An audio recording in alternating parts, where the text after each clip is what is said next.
The Blackhawks, kinda, are playing in Nashville tonight. We don't know who's playing. We don't know who's in goal. We're not even sure who's coaching, but we're going to talk about it next on the CHGO Blackhawks pregame show.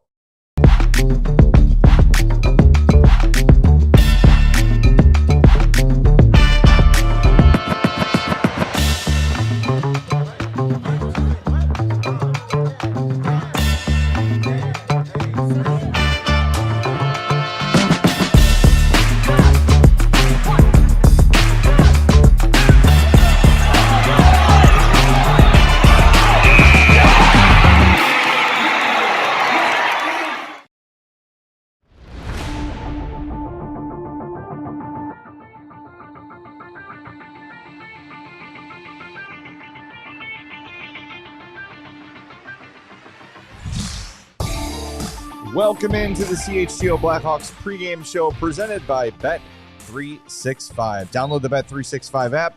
Use our code CHGO365 when you sign up. Whatever the moment, it's never ordinary at Bet365. Welcome in, everybody. It's nice to see you here on this snowy Saturday night in Chicago. The biggest game in town starts in a half hour. Hawks and Predators time hockey in Nashville. The battle for being slightly less out of the playoffs begins in 30 minutes. Who will be one step closer to being in the wild card race? That's it. We don't know a lot. You're going to find out when we do. Period. Who's playing tonight. But we especially don't know a lot about this game. We know that earlier today, Stanislav Berezhnoi was called up from Rockford. We don't know if that's in case Drew Commesso can't go, or if they don't want to do Drew Commesso 2 days in a row, or if we have no idea the situation. We don't know if Arvid Soderblom or Spencer Knight are good to go, or if they're alive, or if they traveled. I think we know that they're alive. I hope so. Or if they even traveled.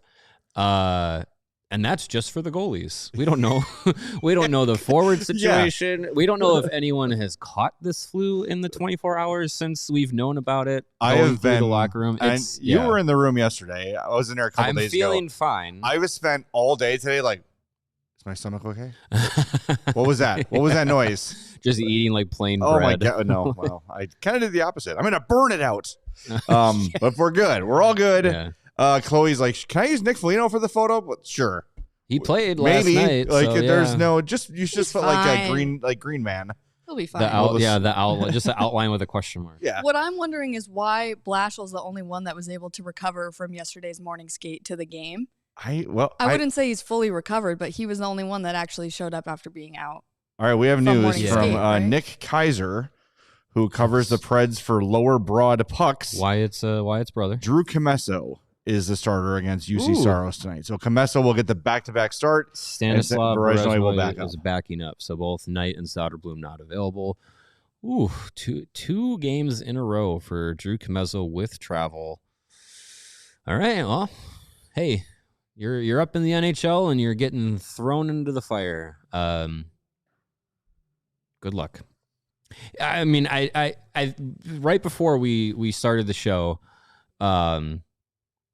we were kind of talking about like how we kind of feel about tonight's game, and I was thinking about it like on the way into the studio on my drive in. I was thinking about tonight's game, and I was just like, "There's no way that you can have any expectations for tonight's game. No, especially chaos. That's your prediction. First of all, knowing what's going through the team, the flu or the stomach bug, whatever it is, that's one knock against you. The other knock against you is you're on the road, second night of back-to-backs, historically bad for this team this season. And then you go into specifically the goalie situation, and it's Drew Commesso and Stanislav Berezhnoi. Whoever was going to start tonight was going to have played last night as well, because Berezhnoi played for the Ice Hogs last night. So you weren't going to get a rusted goalie either way. And this is Rockford's starter and backup. So either way, you were going to have an uphill battle to climb. And I think based off of what we saw in last night's game, you know that these guys aren't feeling 100%. Even if there's guys that played at the morning skate and in last night's game, I'm sure some of them probably, scarfed down some Tums and got through it, knowing that how many guys have been impacted by it. So to have any kind of result tonight that's positive, you're going to need everybody who played last night, if they're in the lineup tonight, to have a better performance, to have a bounce back. Last night's game was not the end-all, be-all result from just because Drew Comezzo and Kevin Korchinski played. It was a whole team effort. So you're going to need improvements across the board, and then you're going to need some of the goals that went in last night to be stopped tonight by Drew Comezzo, which would be nice. But again, that's going to be asking a lot of a guy who this will be his 4th NHL game, and it's back-to-back with travel. It is tough. And this is a sort of game where if you're going to try to find something to rely on, something you can count on, something to be kind of an equalizer, it would be special teams. It appears that you're going to have Connor Bedard. There's no rumor about him being out. Bertuzzi, Moore, the guys who were looking really good on the special teams units last night, you got to convert. They did once last night. Power play has been really good. Yeah. So if you can take advantage of your power play opportunities and stay out of the box or keep killing penalties at a great clip, you got a chance. And look, I think they've got enough talent to survive, and it shouldn't be another 5-1 loss, you hope. But it's even if you look at the roster on paper and say, okay, well, that's not that bad. Chances are 2/3 of the guys playing tonight are playing 80%, 60%. A little depleted. Yeah. I mean, just think about any time you've had a stomach ailment, like joking aside about whichever end is coming out of, you're just weak. You're exhausted. You can't keep anything in, especially these players who before a game, they carbo load. They've got this, they've got a whole routine of pregame meal, hydration, all those things. And all of that's out the window when you can't keep anything inside your body. Now, we don't know how extreme this is, but the fact that you have this many guys this sick and talking about it in hockey means it's a pretty big problem. So let's hope they keep it close. Let's hope in the third period they have a chance to win the game, and anything can happen. But like you said, Mario, this is going to be a really hard one to predict because we just don't know who's playing, and even those we do, we don't know what level of health they're at. It's hard to gauge what the what their contributions are going to look like. So, I mean, going off of last night, like I think it was kind of, the hype going into the game before we realized, oh man, this illness that, some guys didn't go to morning skate was more serious than the impacts are going to be more serious than we expected. Like the hype was Connor Bedard coming back, and he came in and, he was in a different role than we've seen playing on the wing, at least this year. And he had 4 shots on goal. Like he had some moments where he was dangerous. So that's I hopefully he builds on that. Like it's, you have a month away from the game, and especially when, your shot is your most dangerous attribute and your shoulder is impacted, that's going to affect your shot. So, he got 4 off on goal last night. We know he's not going to be taking face off. So there is still some concern about the shoulder, maybe don't mind playing safe. Who knows how long, but yeah.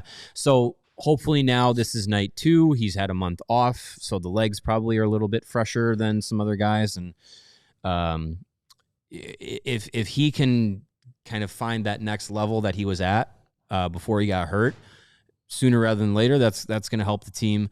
And I wonder if they put him with Green and Burakovsky, like we saw at some point last night, or if they try the Bedard, Moore, Lardis lineup again, because they started that with last game, but they made some changes as the game progressed. I wonder if they say, I wonder if Blashill says, we kind of like that. Let's try it again and not have to break it up mid-game. So we'll see.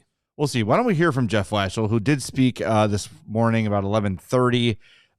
Who knows what's changed since then, but here's what he had to say just a few hours ago. This is courtesy of our friends at the Blackhawks. Came off a win against Vegas in the second night of your last back-to-back. Is there anything you can draw from that coming into tonight? Well, one, I think there's just confidence in knowing that, I thought we played good, especially as the game went along. I thought we played better and better in that game. And so confidence in knowing that back-to-backs should never preclude you from having great efforts and putting yourself in position to win. And, I think getting back to playing a faster game than we did last night would be real important for us to have success here tonight. Oliver got a power play goal last night. You've got power play goals in 5 of your last 6. Was it just a matter of time for that unit? Well, that unit's done a good job here in the last little bit.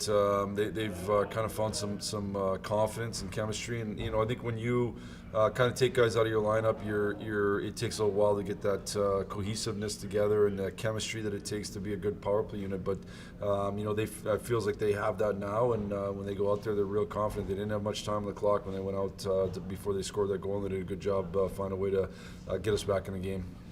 Nashville's coming off a win against the Islanders on Thursday. What do you expect from them tonight? Well, they've had a real good record since Thanksgiving. They've done a really good job after a tougher start to kind of get themselves in a good spot. I think we're 1 point behind them. It should be a real good battle. They've got a number of really good players on their team.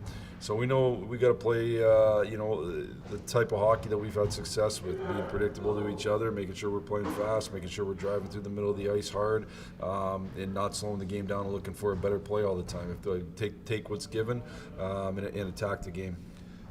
Penalty kill has been perfect over the last 5 games. You coached Steven Stamkos. He recently hit 600 goals. What challenges does he bring on the power play? Oh, well, Stammer's a great, one of the premier players, premier shooters of this generation. You don't have to give him much space at all, and he can find the back of the net. So, our kind of plan doesn't necessarily change. But we got to make sure, similar to what we faced last night with Ovechkin, we got to make sure that you're not a step late on any of those reads, and that you're ready to attack and try to meet pucks when you can when the puck's going to them. There he is, Jeff Blashill, and through the magic of podcasting, we now have the lineup, and we're going to share it with you now. First line is Bedard between Green and Burakovsky. Put a pin in that one. Dickinson with Bertuzzi and Mikheyev. Moore with Teravainen and Lardis. Foligno with Donato and Slaggert. D pairs Vlasic, Murphy, Kaiser, Levchinov, Korchinski, Grzelcyk, and once again, Drew Commesso starting in goal. We just talked about it. Connor Bedard not taking faceoffs. Safe to assume that when there is a faceoff with the top line, that Ryan Green will jump in and take that faceoff. Yes, safe to assume that. I don't know why you wouldn't just put Bedard on the wing then. I don't know. Whatever. Maybe they're asking him to do the the center duties. I guess, yeah. All right, sure, whatever. There's no rules here, anyways. Duty. So just do whatever you want. Yeah, I mean, I don't have a problem with that group. Ryan Green, I mean, hey, the guy that was supposed to start the year in Rockford has been getting some top 6 and top line responsibilities, and he's handled it pretty well. All things considered for a rookie. Dickinson, Mikheyev, Bertuzzi is interesting. I kind of like that group, especially the way Bertuzzi's been playing. He's kind of like weird to say, like he's like your like offensive facilitator on that line. Yeah. He's done well on the boards and behind the net and all those sort of things. And that's a good like energy group because Bertuzzi's been bringing it recently. And then, you got Dickinson and Mikheyev, you know what you're going to get from them. You reunite more Lardis and Teravainen. That's been working. I like that. That's a solid 4th line as well with Donato, Foligno, and Slaggert. Crevier's out again, so Korchinski plays again. Vlasic, Murphy, Kaiser, Levchinov. Korchinski with Grzelcyk on his offhand. Well, we're going to see. So forwards are on paper healthy, right? I'm not forgetting something. This is the same. These are the same 12. This is 18, 9. This is the same 19 from last night. Yeah. No one's missing. No, Mikheyev didn't play last night, though. Oh, yeah, you're right. Okay. So Mikheyev's in. So that's a full healthy. Doc's out. Colton Doc is out. Doc is out. You're right. Okay. That's who's missing. It's interesting. Again, we can't make heads or tails of this because we don't know, is he just sick or is he scratched? That might be what? Like an actual, maybe that's an actual scratch. Because, I mean, if Mikheyev says I can go, and we've had the conversations like, who are you going to take out of the lineup? Do you demote or not demote? Do you send back Nick Lardis to Rockford? Well, if they've made the personnel lineup decision, Mikheyev in, Doc out, because they think that having Lardis in is going to help them win more than Doc in this scenario, then maybe that's that call, or you got Slaggert in instead. Could be the sickness. Yeah, who knows? So, all right, I got some text out to see if we can figure out what the status is of Colton Dach, but no one traveled in terms of the beat. Chris Popovic from the Hawks ran the media session pregame. He'll do the same postgame. Knows his stuff, but he's a team employee, so you know. I think he'll disclose what they I'm want going to be disclosed. I'm going to be interested to see what postgame sound is going to be. Knowing that no one's there, like, you know, they'll have something, but I wonder if I'd like to put the over under at like 65 seconds for how long it's I like that be. number. 65 and a half seconds. Oh, sure. that half second. We got to get the stopwatch out. Yeah. All right. Well, so aside from Korchinski and Comesso, who were, look, they were not the two guys to blame for the loss last night, but it feels like if Spencer Knight and Louis Crevier had played, the Hawks would have had a much better chance to win because there were some glaring mistakes from both of those guys last night. Yeah, I think the biggest thing is like you're not getting caught off guard now with the weirdness of the day that yesterday was for them, like getting called up in the afternoon, and especially for Comesso, like probably walking into the building not knowing, thinking, oh, I'm gonna back up Spencer tonight and it'll be fine, and maybe I'll go on the trip to Nashville, who knows. And it's like, no, you're actually going to start both games. Like that's kind of a whirlwind. So hopefully a little bit of that has settled down for both of those guys. And yeah, like I said earlier, like last night, like some of those goals that went in, you don't want to see those go in tonight if you get the same kind of look at it for Comesso. And yeah, for Korchinski, like, you know, it's I think the thing for me last night with him was just like, hey, like you gotta have your head in it, and you gotta be ready for the moment. And I think there were a few plays where it just felt like maybe the change from the AHL to the NHL like caught him for a moment. So hopefully that this is an opportunity to kind of like, you know, give your head a little bit of a shake, realize you're in the NHL, and know that the urgency and the speed and the pace of things that happen with your feet, with your decision making, like it's all going to be faster. Yeah, and he's been here before, so that shouldn't be a hard lesson to learn. No, and look, I think we get in the habit of like sometimes forgetting these guys are human, and it's a bit of a whirlwind for both those guys to be like, hey, you're in Rockford, and now you're in Chicago. Oh, and now you're playing. Right. And oh, by the way, Kevin Korchinski, you're playing with a guy you've never played with before. And Matt Grzelcyk, you have not practiced with the team at all. You haven't even had a morning skate with the team at all. So here, come on, play with Matt Grzelcyk and be great. Figure it out, right? So that's excuse valid, but I really hope tonight looks better. Now, I'm not expecting him to go look like Cale Makar tonight, but I would like to see him be a little better than he was last night. Yeah. Because, -3, some really big kind of misreads and misplays. Mm-hmm. And again, a lot of that can be overwhelm or stress or whatever it might be. But when Korchinski got the call yesterday, I think a lot of us felt very excited. Like, oh, great. He's been doing well in Rockford. He's going to get his opportunity. Let's hope he makes the best of it. And we've seen guys come up like Moore and like Lardis and make the best of it and say, it's going to be really hard for you to send me down. In more normal situations. Sure, of course. So I think tonight would be a more, if we're going to kind of try to project anything about Kevin Korchinski, it's probably more fair to do it tonight. And even tonight is not ideal, to be honest, but more than last night, at least. Yeah, I think, I mean, it's still not an ideal situation in back-to-back nights with travel. Like that's still a difficult assignment, but yeah, hopefully that, you know, you're able to kind of come down from the whirlwind that yesterday was. No morning skate today, so you know you get into Nashville late last night. Maybe you get a little chance to sleep in.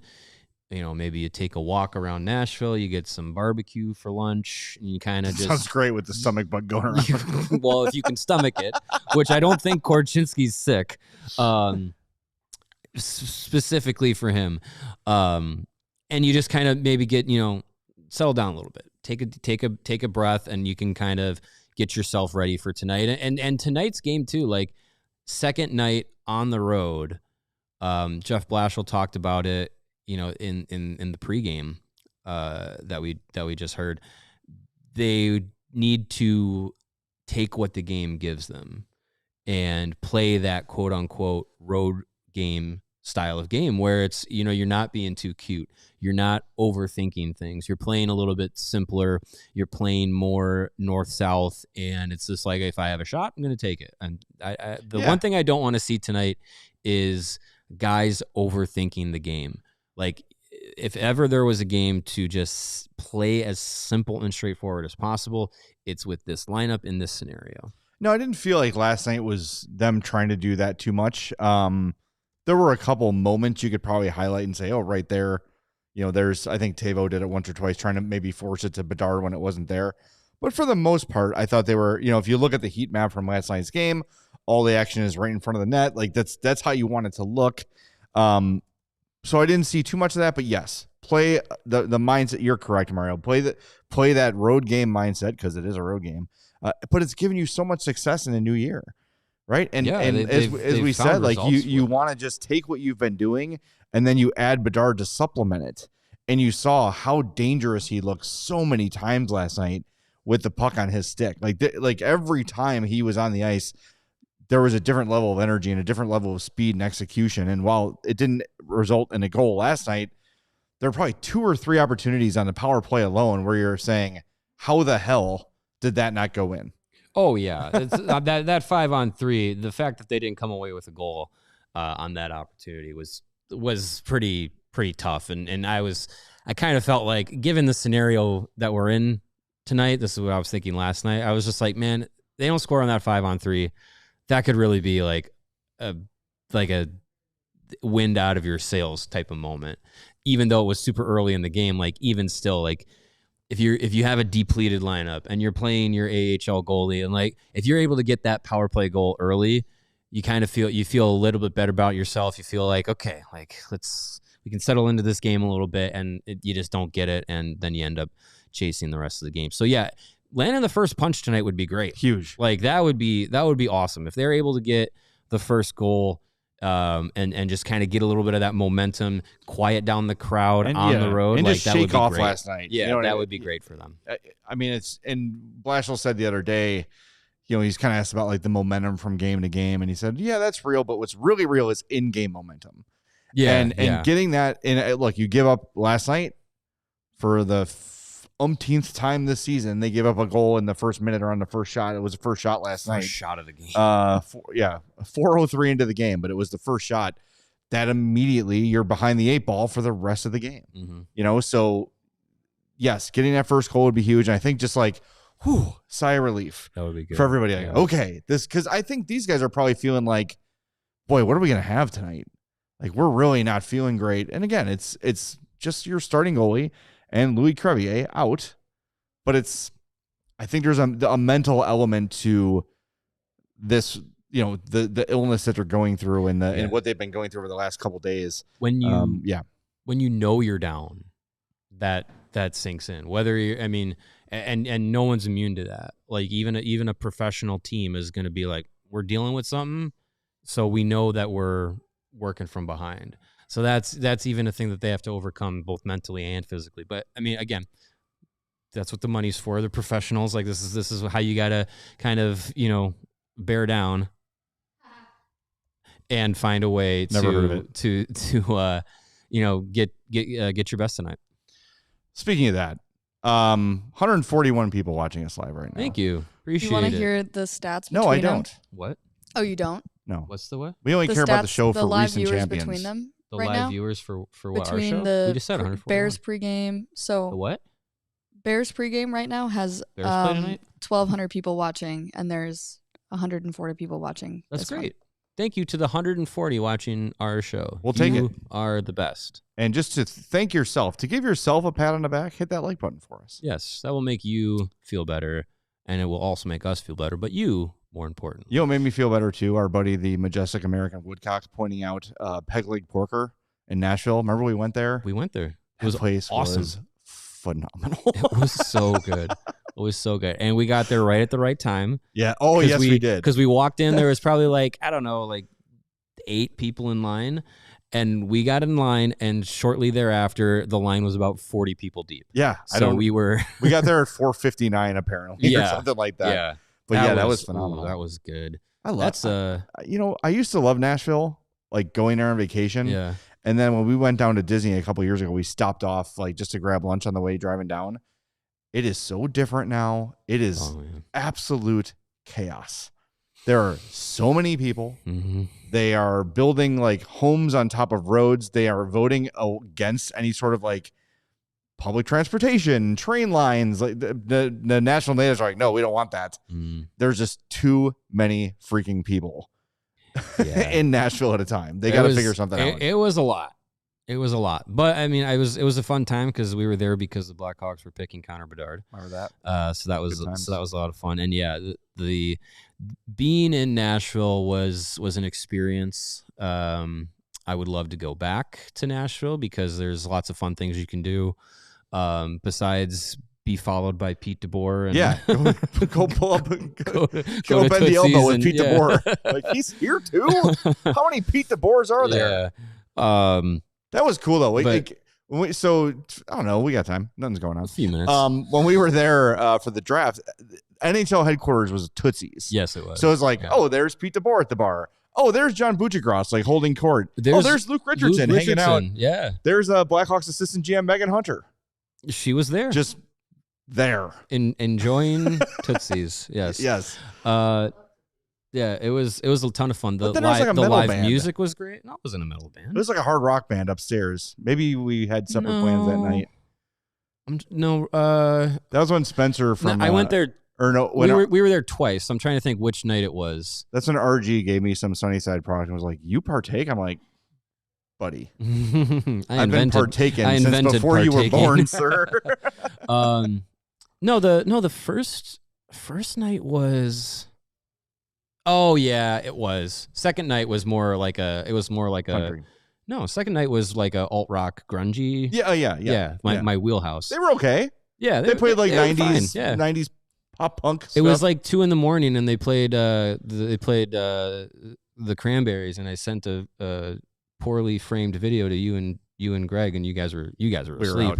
Was Nashville the one where Jamie and Danny walked into our Airbnb and were like, it was a Hillary Clinton meme. Yeah, yes, because we had a tiny Airbnb that all cities shared. And we had to make it a studio, so literally there was a pull-out couch, DNVR, that was PHNX propped up on the wall. Yeah, cords and cables were everywhere, along with like bagels and. Yeah, we tried to be hospitable to our guests. It was awesome. That was a really great trip. There were champagne stains on the cabinets from whoever was there before us. Yes. Yeah. Is that the PD shower that wouldn't drain? That was no, that was me and Steven's shower. Oh, that didn't drain. We had a 2-minute timer on the shower before it started to flood. Before you would drown. So no, that was when we snuck into PD's bathroom and used his shower. We all showered in your shower, PD. Yeah. Sorry. Spoiler alert. That was a fun trip. It was. So hopefully the Blackhawks make a fun trip out of it tonight in Nashville. They get a win. They get on the plane. Everybody gets home with clean pants and have a day off tomorrow. Clean-ish. Yeah, mostly adjacent. Mostly clean. Super chat from Deadhawk, $2 says, Jay, hearts with you and other fans. Rest in peace, Bobby Weir. Yes, for those who are under 45, Bobby Weir of the Grateful Dead, founding member, passed away today. I found that out when I got here. Yeah, that's tough. He was the last founding member, right? Last of the original Mickey guys? Hart and Bill Kreutzmann are still with us, but Bobby and Jerry and Phil are if not one of those three are there, to me, it's not the Dead. Okay. So what's sad for me is like I was a Dead fan for a long time. And then over the last 18 months or so, for whatever reason, it has become pretty much all I listen to. And now I probably will not have the chance to see them live in any way, shape, or form again. So I was hoping, because they were sort of teasing like the Sphere was going to happen again. Oh, because they were putting the logo on the Sphere and there was some bubbling happen, but turned out that he was diagnosed with cancer in July. And then they did the 60th anniversary shows in San Francisco. And then he beat the cancer, but then they found like an underlying lung thing that ended up taking him. So very quick. It's tough. But me and Greg got to see him last winter with the Chicago Philharmonic Orchestra, which was incredible. Wow. Nice. So that was our last go. So rest in peace, Bobby Weir. I know there's a lot of Deadheads that listen, not a million, but some. Lots. So yeah, tough day for us. Anyway, hopefully it's a better day for the Hawks and for the Bears and for Chicago. And the Bulls. And the Bulls play too. Don't forget the Bulls are playing too. That's right. Hopefully the court is working. All right, we'll talk to everybody after the game. See you then on CHGO Blackhawks presented by Bet365. We all silly like the mayor.